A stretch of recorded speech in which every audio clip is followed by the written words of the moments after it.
guys, good evening po sa inyong lahat dyan. Arski Padon, Uncle's Arski TV, Ungong, Talong, Ratsada, Ratsada boys, Tara, Ratsada, Team Ratsada, Laido Kiria, shout out kay Christian TV, harap, muna si Uncle Arski TV guys, ready na, ready for dive na nito. Import bagong membro. Tara guys, bagong membro. Team Ratsada, Team Ratsada. Shout out yan. Inyo lahat.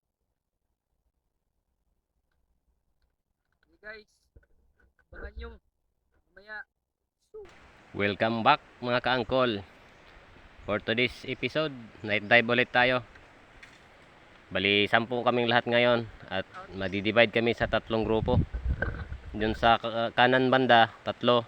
Nasa tapat ng kampo, 4. At saka dito sa kaliwa, 3 din kami.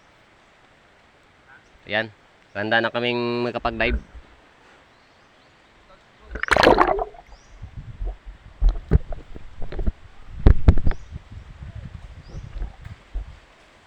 Warm up dive muna sa mababaw na part. Medyo may kalabuan ng tubig guys, kaya titingnan natin kung malinaw sa camera o kaya sa camera na makita yung mga target natin. Ito may nakita tayong danggit kaso maliit pa, pinagmamasdan na lang natin, hindi pa siya pwedeng kunin. Magpalaki ka muna.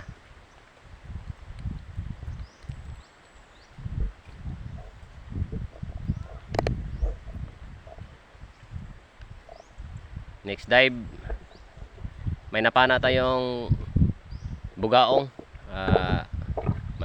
Malaki na to. Hindi natin nakuha na ng video kasi malabo nga at ang bilis ng takbo. Ayan, tapol sa ulo.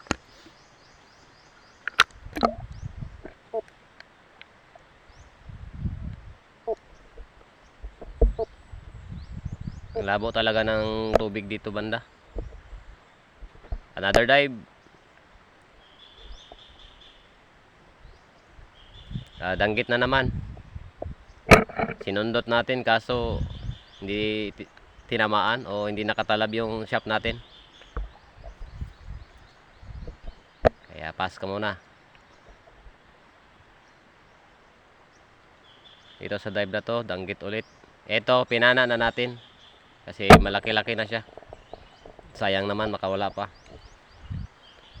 Pwede na to pang prito.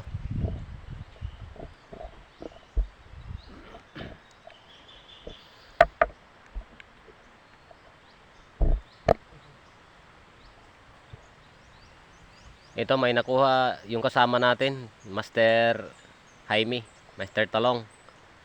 Ang laki ng mga agat. Nasa 2 kilo. Grabe. Pinagtulungan nila nung kasama namin isa.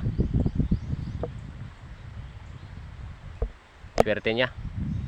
Kahit malabo ang tubig at napakalalim, may nahuhuli pa din. Ang laki pa.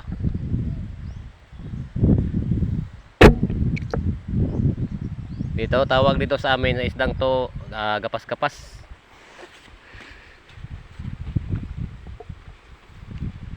Ang kilo nito dito sa amin 130. Sari. Na bilong siya sa sari.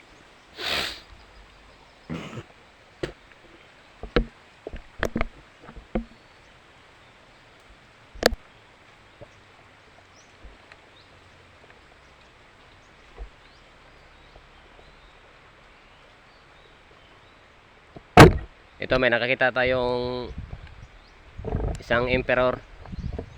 Iba ang kulay. Bali pag ikot natin, nandun lang pa sila nakasandal sa may coral. Kaya pinanata na natin. Good size na to. Pwede na pambenta. Sa mga hindi pa nakapag-subscribe, please po, subscribe naman. Isang subscription nyo lang, malaking tulong na po sa channel natin. Para gaganahan po tayong gagawa pa ng mga content, mga videos pa. Mapa underwater man o kahit saan na pwedeng ipapakita namin sa inyo.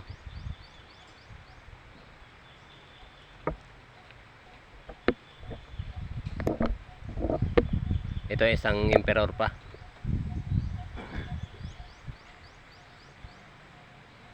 Ang labo talaga ng tubig guys, kaso at saka ang lalim pa ng mga panain. Ito, may nakita tayong bagis. Good size na din, kaya tinira na natin.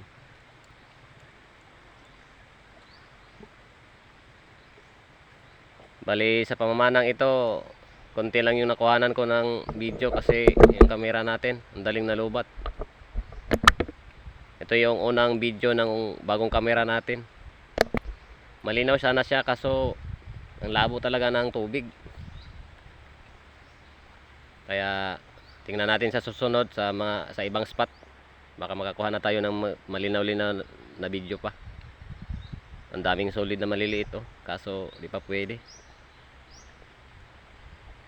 Nasa buhanginan kasi ito na part, kaya maputik, kaya medyo malabo.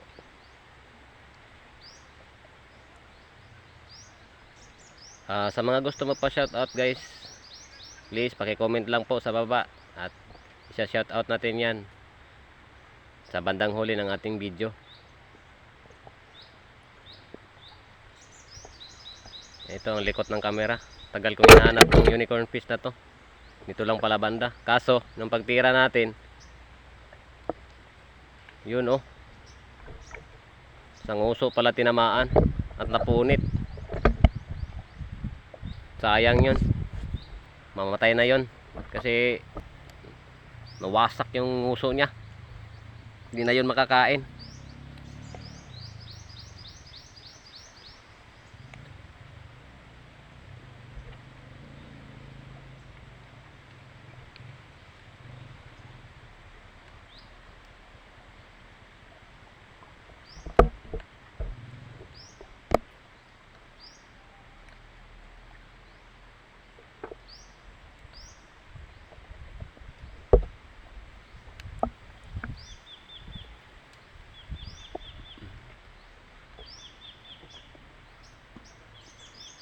Dito may nakita tayong grupo ng mga hito, kaso maliliit pa, hindi pa siya pwedeng kunin.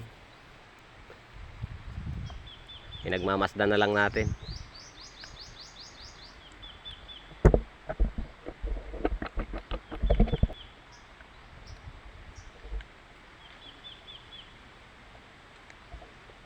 Dito guys, may napana tayong pusit.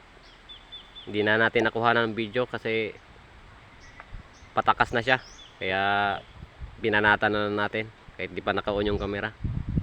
Yun oh, ang ganda ng tama, lechon. Apoy na lang yung kulang.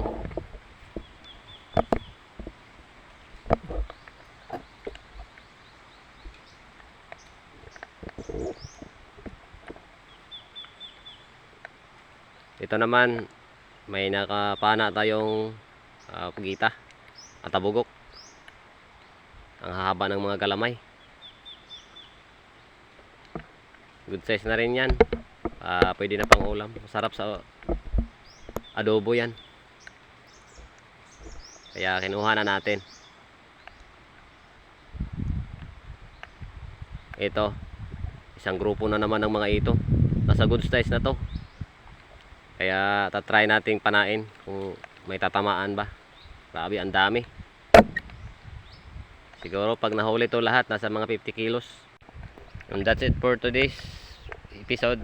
Maraming salamat guys sa inyong panonood at sa iyong mga suporta. Hanggang sa muli po. Maraming salamat.